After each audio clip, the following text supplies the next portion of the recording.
Hello friend, welcome to friends at preparation YouTube channel. और आज की शाम की इस वीडियो में मैं आपसे डिस्कस करने वाला हूं साइंस के उन सारे क्वेश्चन के बारे में जो कि आपसे पूछे जा सकते हैं अगर आप प्रिपरेशन कर रहे हैं किसी भी टीचर सिलेक्शन एग्जाम के लिए, अगर आप पीआरटी के लिए प्रिपरेशन कर रहे हैं या फिर टीजीटी के लिए प्रिपरेशन कर रहे हैं या फिर पीजीटी के लिए प्रिपरेशन कर रहे हैं। आप किसी भी पोस्ट के लिए प्रिपरेशन कर रहे हो, साइंस के क्वेश्चन आपसे पूछे ही जाते हैं। और खास तौर पे अगर आप टीजीटी साइंस के लिए प्रिपरेशन कर रहे हैं तो इस पोस्ट के लिए साइंस के क्वेश्चन जो क्लास 6 से लेकर के 10 तक के जो क्वेश्चन है वो मोस्ट इंपॉर्टेंट आपके लिए हो जाते हैं। तो आज जो मैं क्वेश्चन लेके आया हूं आपके लिए ये कुछ इसी साइंस से ही रिलेटेड है, ठीक है। यानी कि क्लास 6 से 10th के बीच में जो आपसे साइंस के क्वेश्चन बनाए जा सकते हैं आपके लिए वो कुछ इस तरह से हो सकते हैं। तो आज उसकी प्रैक्टिस मेरे साथ करिए और चेक करिए कि आपकी प्रिपरेशन किस हिसाब से चल रही है। अगर कुछ गलती होती है, मिस्टेक होती है तो एक्सप्लेनेशन को ध्यान से सुनिए और उसके बाद अपनी जो प्रिपरेशन जब आप करेंगे यानी कि रिवीजन करेंगे उस टाइम इन पॉइंट्स को ध्यान में रखना है आपको। चलिए स्टार्ट करते हैं फिर फर्स्ट क्वेश्चन के साथ। तो फर्स्ट क्वेश्चन में आपसे पूछा जा रहा है होम्स लॉ डिफाइंड। ये साइंस के अंदर, फिजिक्स के अंदर एक टॉपिक होता है होम्स लॉ। तो आपको ये बताना है कि होम्स लॉ जो होता है ये किस चीज को डिफाइन करता है। तो ये चार ऑप्शन आपके पास हैं, इनमें से आपको सिलेक्ट करना है। तो फर्स्ट ऑप्शन ए में बोला जा रहा है आपसे कि रेजिस्टेंस को डिफाइन करता है होम्स लॉ। सेकंड बोला जा रहा है बी के अंदर कि करंट ओनली यानी करंट यानी कि इलेक्ट्रिसिटी यानी करंट को डिफाइन करने के लिए ओम का लॉ यूज किया जाता है। सी में बोला जा रहा है कि वोल्टेज को डिफाइन करने के लिए ओम का लॉ ये यूज किया जाता है, या फिर आप हिंदी में बोले ओम का नियम प्रयोग में लाया जाता है। अच्छा, डी ऑप्शन में आपसे बोला जा रहा है बोथ करंट और वोल्टेज दोनों के लिए यूज किया जाता है ओम का लॉ। तो आपको ये बताना ये जो ओम्स लॉ है ये किस चीज के लिए यूज किया जाता है और किस चीज को डिफाइन करता है, आपको ये बताना है। तो चार ऑप्शन है, चार ऑप्शन में से सही ऑप्शन आपका क्या है, क्वेश्चन को अटेम्प्ट करिए। तो इस क्वेश्चन का जो करेक्ट आंसर हो जाएगा आपका, करेक्ट ऑप्शन इसका फर्स्ट यानी कि ए ऑप्शन जो है रेजिस्टेंस, यानी कि ये रेजिस्टेंस को डिफाइन करता है ओम्स का लॉ। ठीक है, ओम्स का लॉ किसको डिफाइन करता है, रेजिस्टेंस को डिफाइन करता है। या फिर हिंदी में आप बोल सकते हो जो प्रतिरोध जो होता है, प्रतिरोध क्षमता जो होती है उसको डिफाइन करने के लिए ओम का नियम प्रयोग में लाया जाता है। ठीक है, तो करेक्ट आंसर आपका ऑप्शन ए हो गया। चलिए देखते हैं नेक्स्ट क्वेश्चन। इस क्वेश्चन में आपसे पूछा जा रहा है कि the current I a voltage V plot on a certain electronics device. किसी इलेक्ट्रॉनिक डिवाइस के ऊपर आई क्या है, करंट है, और वी बोला जा रहा है वोल्टेज है, प्लॉट किया गया है। Is given along with the device is, तो वो डिवाइस क्या है आपको ये बताना है। ठीक है, तो चार ऑप्शन है आपके पास। ऑप्शन ए में बोला जा रहा है कि सेमीकंडक्टर है ये, यानी कि ये जो एक तरह से ये जो डायग्राम आपको दे रखा है, ये जो डिवाइस दे रखा है, ये डिवाइस के बारे में बोला जा रहा है। ये डिवाइस क्या है, सेमीकंडक्टर है। बी में आपसे बोला जा रहा है ये कंडक्टर है, और सी में बोला जा रहा है ये सुपर कंडक्टर है, और डी में बोला जा रहा है आपसे एन इंसुलेटर, ये इंसुलेटर है। तो आपको ये बताना है वो करंट और वोल्टेज को आइडेंटिफाई करते हुए आपको बताना है ये जो इलेक्ट्रॉनिक डिवाइस है ये क्या है। तो चार ऑप्शन है आपके पास, चार में से सही आंसर क्या हो सकता है ये बताइए। तो इस क्वेश्चन का जो करेक्ट आंसर है, करेक्ट आंसर इसका बी हो जाएगा। बी का मतलब है ये जो डिवाइस है ये कंडक्टर है। तो करेक्ट आंसर हमारा बी यानी कि कंडक्टर है। ठीक है, चलिए देखते हैं नेक्स्ट क्वेश्चन। नेक्स्ट क्वेश्चन में आपसे पूछा जा रहा है एक्सेलरेशन के बारे में। आपने पढ़ा होगा एसआई यूनिट पढ़ा होगा आपने, ठीक है, साइंस के अंदर एसआई यूनिट के बारे में आप लोगों ने पढ़ा होगा। ठीक है, स्टैंडर्ड यूनिट भी बोल सकते हो आप एक तरह से। एसआई यूनिट के बारे में आप लोगों ने जो पढ़ा है, जो इंटरनेशनल लेवल पर जो डिसाइड किया गया, जो सारी कंट्री से यूज करती है। अब आपको यह बताना है इस क्वेश्चन के अंदर कि एक्सेलरेशन, जैसे हिंदी में त्वरण कहते हैं, तो इसका यूनिट क्या है, यानी कि इसकी इकाई क्या है जिससे हम लोग मेजर करते हैं। यानी कि एक्सेलरेशन को मेजर करने के लिए कौन सी यूनिट यूज में लाई जाती है, आपको यह बतानी है। तो ये चार ऑप्शन है, इन चारों में से सिलेक्ट करिए करेक्ट आंसर। तो ऑप्शन ए में आपसे बोला जा रहा है कि भी n by small capital N divided by small g। ये n क्या है, g क्या है, अगर आपको इतना भी मालूम है तो भी आप इसका आंसर दे पाएंगे। बी में बोला जा रहा है capital N divided by kg, kg यहां पे स्मॉल में है।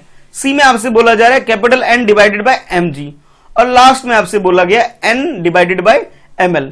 अच्छा, मैं थोड़ा सा डिफाइन कर देता। n यहां पे न्यूटन फोर्स जो होता है उसके लिए यूज किया जा रहा है, k या किलोग्राम के लिए यूज किया जा रहा है, ठीक है, mg मिलीग्राम के लिए यूज किया जा रहा है, आप इस तरह समझ सकते हैं, और ml यूज किया जा रहा है, मिलीलीटर के लिए यूज किया जा रहा है। ठीक है, तो इस तरह से मैंने यूनिट के बारे में थोड़ा सा आपको हिंट दे दिया है। अब आप ये बताइए एक्सेलरेशन के लिए इनमें से कौन सी यूनिट यूज की जाती है। ठीक है, यानी कि एक्सीलरेशन की यूनिट क्या है आपको ये बताना है। तो इस क्वेश्चन का जो करेक्ट आंसर है, आई होप अटेम्प्ट कर लिया होगा आपने क्वेश्चन, करेक्ट आंसर इसका बी है। बी का मतलब ये है कि भी N divided by kg, N यहाँ पे न्यूटन फोर्स है जो यूनिट होता है, तो एन ये है और केजी यहाँ पे किलोग्राम है, तो इसे करेक्ट आंसर जो इसका हो गया वो एन डिवाइडेड बाय केजी है। ठीक है, तो करेक्ट आंसर हमारा बी हो गया। ठीक है, चलिए देखते हैं नेक्स्ट क्वेश्चन को। नेक्स्ट क्वेश्चन में आपसे पूछा जा रहा है कि हम जिस प्लैनेट के ऊपर रहते हैं यानी अर्थ से रिलेटेड एक क्वेश्चन है। आपसे पूछा जा रहा है earth is an example of, earth यानी पृथ्वी जो है किसका एग्जाम्पल है। तो ये चार ऑप्शन है, चार ऑप्शन में से आप सिलेक्ट करिए अपना आंसर। तो फर्स्ट ऑप्शन जैसा कि आप देख रहे हैं, फर्स्ट ऑप्शन में आपसे बोला जा रहा है ये अर्थ जो है ये ट्रांजिशन मोशन है, यानी कि संक्रमण गति में मूव करती है हमारी पृथ्वी, ऑप्शन ए के अकॉर्डिंग, यानी कि ट्रांजिशन मोशन है ये। बी में आपसे बोला जा रहा है ये रोटेशन मोशन है, यानी कि ये घूर्णन या फिर मूव करती, घूम घूम कर मूव करती है, अकॉर्डिंग टू ऑप्शन बी। सी में बोला जा रहा है बोथ ए एंड बी, यानी कि दोनों ऑप्शन ट्रांजिशन भी है और साथ के साथ रोटेशन भी है, दोनों ही बोला जा रहा है अकॉर्डिंग टू ऑप्शन सी के। ठीक है, और डी में बोला जा रहा है ऑप्शन नन ऑफ दीज, यानी कि इनमें से कोई नहीं है। तो सही आंसर क्या है आपको ये बताना है। तो चार ऑप्शन थे, चार ऑप्शन मैंने बता दिए। अगर आप लोगों ने सोलर सिस्टम को ठीक से पढ़ा हुआ है कि सोलर सिस्टम का कॉन्सेप्ट क्लियर है कि मान लीजिए बीच में सन है और ये बड़ा सन है बीच में, और हमारी जो अर्थ यानी पृथ्वी मूव करती है, तो ये जो मूव करती है ये खुद का भी रोटेशन करती है और ये मूव करते करते ये रोटेट करती है, यानी कि चक्कर लगाती है किसका, सूरज का भी चक्कर लगाती है, यानी कि ये खुद का भी चक्कर लगाती है साथ के साथ सूरज का भी चक्कर लगाती है। तो कहने का मतलब ये है ये ट्रांजिशन मोशन में भी काम करती है साथ के साथ रोटेशनल मोशन में भी काम करती है, यानी कि दोनों ही ए और बी दोनों ही करेक्ट हो गए। तो इसलिए आप बोल सकते हो इसका जो करेक्ट आंसर है, करेक्ट आंसर इसका सी हो जाएगा। ठीक है, सी ऑप्शन इसका करेक्ट आंसर होगा, यानी कि जो हमारी अर्थ है वो किसका एग्जांपल है, transition motion plus rotational motion, दोनों का ही एग्जांपल है। तो करेक्ट आंसर हमारा सी हो जाएगा इस तरह से। ठीक है, चलिए देखते हैं नेक्स्ट क्वेश्चन। इस क्वेश्चन में आपसे पूछा जा रहा है जो वोल्ट मीटर होता है, ठीक है, वोल्ट मीटर को मेजर करने के लिए क्या यूज किया जाता है आपको ये बताना है। क्वेश्चन में एक बार रीड कर देता हूं आप लोगों के लिए कि volt meter is use to measure, कि वोल्ट मीटर जो यूनिट है ये किस चीज को मेजर करने के लिए एज ए यूनिट यूज किया जाता है, यानी कि ये वोल्ट मीटर को एक इकाई की तरह आप समझ सकते हैं, ये किसकी इकाई है आपको ये बताना है जिसके लिए प्रयोग में लाई जाती है। तो चार ऑप्शन है आपके पास, चार ऑप्शन में से सही आंसर आपका क्या है ये बताना है। आज के जो जितने सारे क्वेश्चन भी है, सारे क्वेश्चन क्या है, साइंस बेस्ड है आपके सारे क्वेश्चन। ठीक है, यानी कि मूविंग थिंग्स के ऊपर है, मूविंग थिंग्स या फिर मूविंग मटेरियल बेस्ड सारे क्वेश्चन है आज के। ठीक है, तो साइंस की अच्छी प्रैक्टिस हो जाएगी इस वीडियो के माध्यम से आपकी। चलिए बताइए करेक्ट आंसर इसका क्या है वोल्ट मीटर के रिगार्डिंग में। तो ऑप्शन ए में बोला जा रहा है ये पोटेंशियल डिफरेंस को मेजर करने के लिए यूज किया जाते हैं। बी में आपसे बोला जा रहा है कि ये करंट को मेजर करने के लिए, यानी इलेक्ट्रिसिटी में जो करंट की बात की जाती है, हम करंट को मेजर करने के लिए वोल्ट मीटर का प्रयोग किया जाता है। सी में बोला जा रहा है कि लाइट इंटेंसिटी को, यानी कि जो प्रकाश है, जो सनलाइट जो आती है एक तरह से आप समझ लीजिए उसकी, उसमें कितनी तीव्रता है, उसकी इंटेंसिटी कितनी है, उसको मेजर करने के लिए वोल्ट मीटर का प्रयोग किया जाता है। और डी में बोला जा रहा है नन ऑफ द अबव, यानी कि ऊपर जो तीनों ऑप्शन दिए कि इनमें से कोई सा भी सही नहीं है। तो आपके अकॉर्डिंग करेक्ट आंसर इस क्वेश्चन का क्या हो सकता है वो बताइए। ठीक है, तो ये आपकी सीटेट की प्रिपरेशन के लिए भी यूजफुल है। अगर आपका साइंस पोर्शन है, अगर आप किसी भी पोस्ट के लिए प्रिपरेशन कर रहे हो तो साइंस के क्वेश्चन तो 4-5 उठा ही लिए जाएंगे, 20 क्वेश्चन अराउंड होते हैं वैसे तो। चलिए अब बताइए करेक्ट आंसर इसका क्या है। तो करेक्ट आंसर इस क्वेश्चन का जो हो जाएगा, आई होप आप लोगों ने अटेम्प्ट कर लिया होगा, ऑप्शन ए इसका करेक्ट आंसर है, यानी कि वोल्ट मीटर यूज किया जाता है मेजर करने के लिए पोटेंशियल डिफरेंसेस को। ठीक है, तो करेक्ट आंसर हमारा ए हो जाएगा। ठीक, चलिए देखते हैं नेक्स्ट क्वेश्चन। नेक्स्ट क्वेश्चन में आपसे पूछा जा रहा है which of the following is a natural indicator, कि भाई ये जो चीजें हैं आपको ये बताना है कि इनमें से कौन सा ऐसा है, option A B C D, जो चार ऑप्शन आपको दे रखे हैं, इन चार ऑप्शन को ध्यान में रखते हुए आपको ये बताना है इनमें से इंडिकेटर जो है नेचुरल इंडिकेटर क्या है। ठीक है, आपको ये बताना है। तो चार ऑप्शन है आपके पास, वन बाय वन देख लेते हैं। फर्स्ट ऑप्शन में बोला जा रहा है, ए में आपसे बोला जा रहा है कि चाइना रोज जो है ये नेचुरल इंडिकेटर है ऑप्शन ए के अकॉर्डिंग। ऑप्शन बी में जो बोला जा रहा है कि टर्मरिक यानी कि जो हल्दी होती है, ठीक है, इसे ट्रीट किया जा रहा है नेचुरल इंडिकेटर के अंदर। और नेक्स्ट लिटमस, लिटमस वो जो टेस्ट वगैरह करते हैं ना, लिटमस पेपर आपने छोटी क्लासेस में करा हो, ब्लू कलर का और रेड कलर का, ठीक है, तो वो उसके बारे में बोला जा रहा है कि ये नेचुरल इंडिकेटर है। और लास्ट डी में बोला जा रहा है कि चारों ऑप्शन, ये तीनों ऑप्शन यानी कि ए बी सी तीनों ही करेक्ट है, यानी कि चाइना रोज भी, टर्मरिक भी और लिटमस भी, ठीक है। तो करेक्ट आंसर क्या है ये बताइए इस क्वेश्चन का। तो इस क्वेश्चन का जो करेक्ट आंसर हो जाएगा ये डी हो जाएगा। डी का मतलब ये है कि चाइना रोज, टर्मरिक और लिटमस तीनों के ही तीनों क्या है, नेचुरल इंडिकेटर्स हैं, ठीक है। तो करेक्ट आंसर हमारा क्या हो गया, डी हो गया, ठीक है। चलिए देखते हैं नेक्स्ट क्वेश्चन को। नेक्स्ट क्वेश्चन में आपसे पूछा जा रहा है कि सोडियम और पोटेशियम के बारे में पूछा जा रहा है कि इनको जो स्टोर किया जाता है इसके रिगार्डिंग में एक क्वेश्चन है कि यूजुअली ऐसा माना जाता है, जो कि मैं क्वेश्चन रीड करता हूं फिर अब अटेम्प्ट करिएगा, कि sodium and potassium are store in kerosene, कि कैरोसिन के अंदर सोडियम को और पोटेशियम को रखा जाता है। अब क्वेश्चन आपसे ये पूछा जा रहा है गिव द रीजन, तो इसके पीछे रीजन क्या है ये बताना है आपको। उससे पहले आपको ये बताया जा रहा है कि the following reasons are given by the class 8 student, class 8 class के जो स्टूडेंट है उन्होंने इसके पीछे रीजन दिया है कि सोडियम को और पोटेशियम को कैरोसिन के अंदर क्यों रखा जाता है। उसके पीछे ये कुछ बच्चों ने, 8 क्लास के बच्चों ने रीजन दिए हैं। तो ये जो 4 रीजन है आपके पास, रीजन ए, रीजन बी, रीजन सी और रीजन डी, ठीक है, 4 रीजन। और आपको लास्ट में ये बताना है कि select the most appropriate reason given by the class 8 students, यानी कि 8 क्लास के बच्चों ने जो भी रीजन दिए उसको आपको पढ़ना है पहले, और उसके बाद आपको बताना है कि सबसे एक्यूरेट आंसर क्या है, या फिर कह सकते हो मोस्ट अप्रोप्रिएट रीजन क्या हो सकता है कि सोडियम को और पोटेशियम को कैरोसिन के अंदर रखने का, ठीक है। तो चलिए देखते हैं स्टेटमेंट्स में जो रीजन क्या क्या है। तो ए रीजन में बोला जा रहा है आपसे both are the highly reactive and react with the carbon dioxide in the atmosphere, यानी कि पोटेशियम और सोडियम, सोडियम और पोटेशियम दोनों क्या है, काफी रिएक्टिव नेचर के हैं, और ये कार्बन डाइऑक्साइड के साथ जब एटमोस्फियर में मिलते हैं तो ये बहुत जल्दी रिएक्ट करते हैं, इस वजह से इनको कैरोसिन के अंदर रखा जाता है, according to option A. B में आपसे बोला जा रहा है कि बोथ आर हाईली टॉक्सिक, यानी कि पोटेशियम और सोडियम दोनों क्या है, बहुत हाईली टॉक्सिक है, और ये क्या करते हैं, and gives off toxic fumes, ये क्या नाम है, वातावरण में आप कह सकते हैं टॉक्सिक, मतलब एक तरह से धुआं वगैरह मतलब छोड़ सकते हैं, जो कि काफी नुकसानदायक हो सकता है, इसलिए इनको कैरोसिन के अंदर रखा जाता है, अकॉर्डिंग टू ऑप्शन बी। और सी में आपको बोला जा रहा है बोथ आर हाईली रिएक्टिव, दोनों क्या हाईली रिएक्टिव है और react with the oxygen in the atmosphere, यानी कि अब ये बोला जा रहा है कि दोनों क्या रिएक्टिव नेचर के हैं, बहुत प्रतिक्रियाशील हैं, ये आप बोल सकते हो।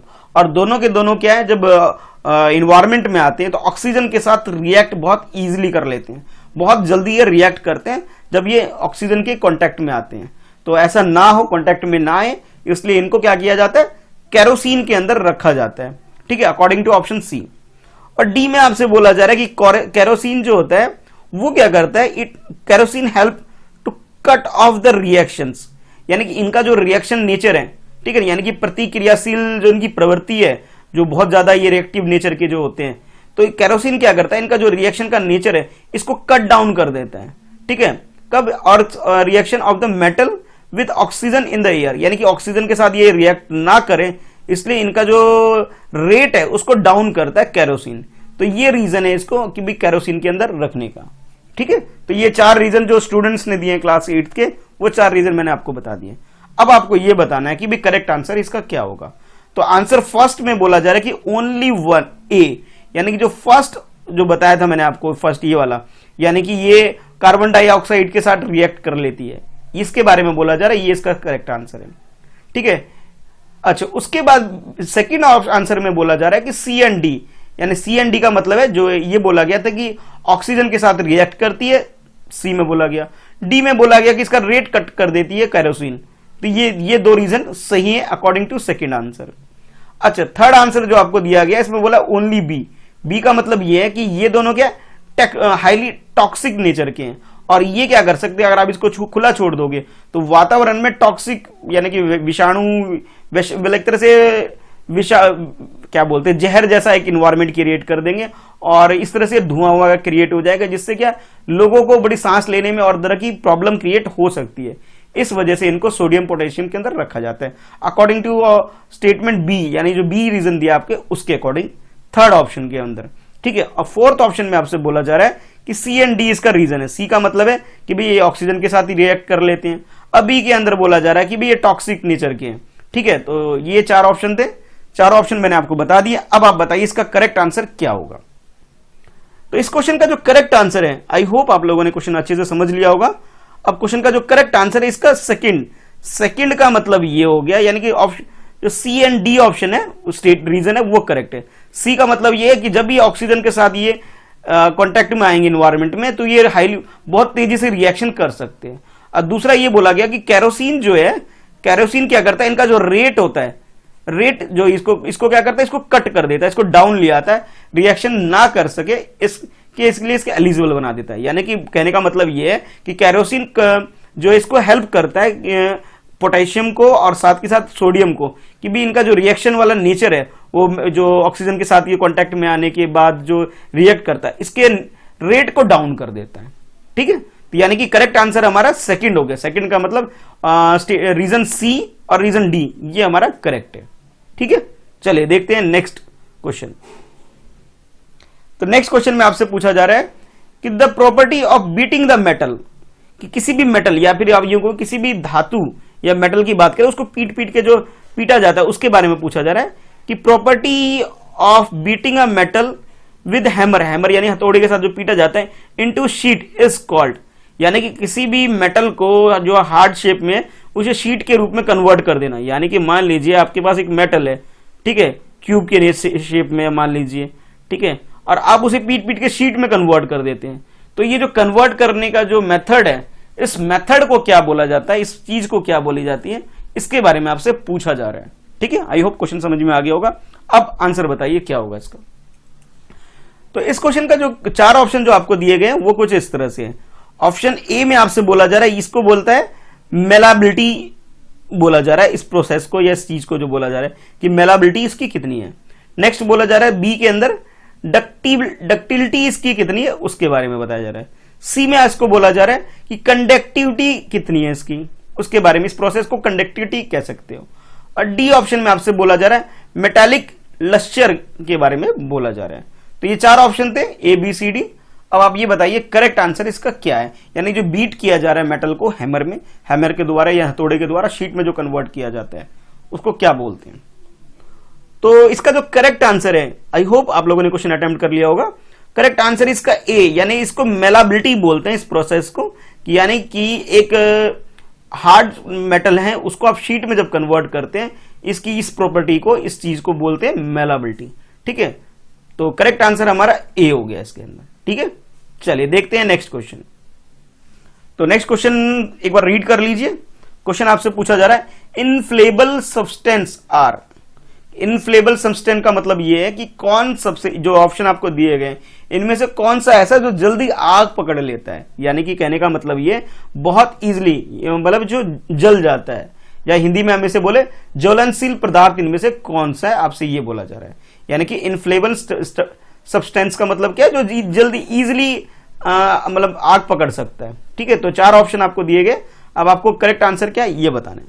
तो ऑप्शन ए में बोला जा रहा है कि पेट्रोल है, ऑप्शन बी में बोला जा रहा है अल्कोहल, सी में बोला जा रहा है कि लिक्विफाइड पेट्रोलियम गैस, यानी कि एलपीजी के बारे में बोला जा रहा है।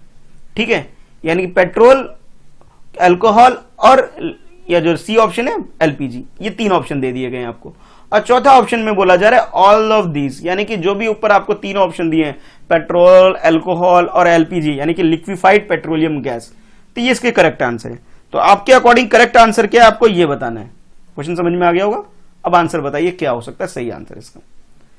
तो इस क्वेश्चन का जो करेक्ट आंसर है ये डी है, यानी कि ये जो तीनों चीजें हैं, चाहे पेट्रोलियम की बात कर ले, अल्कोहल की बात कर ले या फिर एलपीजी की बात कर ले, ये तीनों के तीनों क्या है, हाईली इन्फ्लेबल सब्सटेंस है, यानी कि बहुत जल्दी आग पकड़ने वाली चीजें हैं। ठीक है, तो करेक्ट आंसर हमारा क्या हो गया, करेक्ट आंसर हमारा डी हो गया इसके अकॉर्डिंग। ठीक है, चलिए देखते हैं नेक्स्ट क्वेश्चन। तो नेक्स्ट क्वेश्चन में आपसे पूछा जा रहा है कि ग्लोबल वार्मिंग के बारे में, ठीक है, global warming is caused by, कि ग्लोबल वार्मिंग किसकी वजह से हो रहा है आपको ये बताना है। बहुत सिंपल सा क्वेश्चन है, साइंस से पूछा जा रहा है आपसे, कि बेसिक साइंस है बिल्कुल एकदम, कि भाई ग्लोबल वार्मिंग की वजह क्या है, उसके पीछे रीजन क्या है। तो ऑप्शन ए में बोला जा रहा है कि ऑक्सीजन इन द एयर, कि हमारे जो एयर में मतलब इन्वायरमेंट में एयर में ऑक्सीजन की जो प्रेजेंस है इसकी वजह से ग्लोबल वार्मिंग हो रहा है, according to option A. B में बोला जा रहा है कि कार्बन डाइऑक्साइड जो आसमान में है, एयर में है, हवा में है, इसकी वजह से ये ग्लोबल वार्मिंग हो रहा है। सी में बोला जा रहा है कि नाइट्रोजन की वजह से जो कि एयर में है इसकी वजह से ग्लोबल वार्मिंग हो रहा है, ठीक है। और डी में आपसे बोला जा रहा है कि ऑक्साइड ऑफ सल्फर, ठीक है, सल्फर की वजह से जो कि ऑक्साइड नेचर में है और एयर के अंदर है, इसकी वजह से ग्लोबल वार्मिंग हो रहा है। तो ये चार ऑप्शन है, चार ऑप्शन में से सिलेक्ट करिए करेक्ट आंसर क्या होगा। अगर हम बात करें कि भी reason behind the global warming, कि ग्लोबल वार्मिंग की वजह क्या है आपको ये बताना है, ठीक है। तो क्वेश्चन अटेम्प्ट कर लीजिए। तो इस क्वेश्चन का जो करेक्ट आंसर है, करेक्ट आंसर इसका बी हो जाएगा। बी का मतलब ये है कि कार्बन डाइऑक्साइड जो है ये इसका मेन रीजन है कि ग्लोबल वार्मिंग का। तो करेक्ट आंसर हमारा बी हो गया, ठीक है। अब आप बताइए आपका स्कोर कितना रहा, आपके कितने मार्क्स बनते हैं इन सारे क्वेश्चन को अटेम्प्ट करने के बाद। तो कमेंट बॉक्स में जरूर लिख के बताइए कि भी आपने कितना स्कोर किया है, ठीक है। अगर वीडियो को पहली बार देख रहे हैं, चैनल पे नए हैं, तो सब्सक्राइब कर लीजिए ताकि ऐसी और वीडियो की नोटिफिकेशन आपको मिल सके, ठीक है। तो वीडियो को लाइक जरूर करिएगा, काफी मेहनत मैंने भी कर ली आपके साथ, ठीक है। और उसके साथ साथ अपने जो भी फ्रेंड्स हैं, जो भी आपका ग्रुप सर्कल है, उसमें इस वीडियो को जरूर शेयर करिए, ठीक है। चलिए फिर मिलते हैं नेक्स्ट वीडियो में। आज के लिए इस वीडियो में इतना ही है, ठीक है। तो मिलेंगे फिर नेक्स्ट वीडियो में, ठीक है।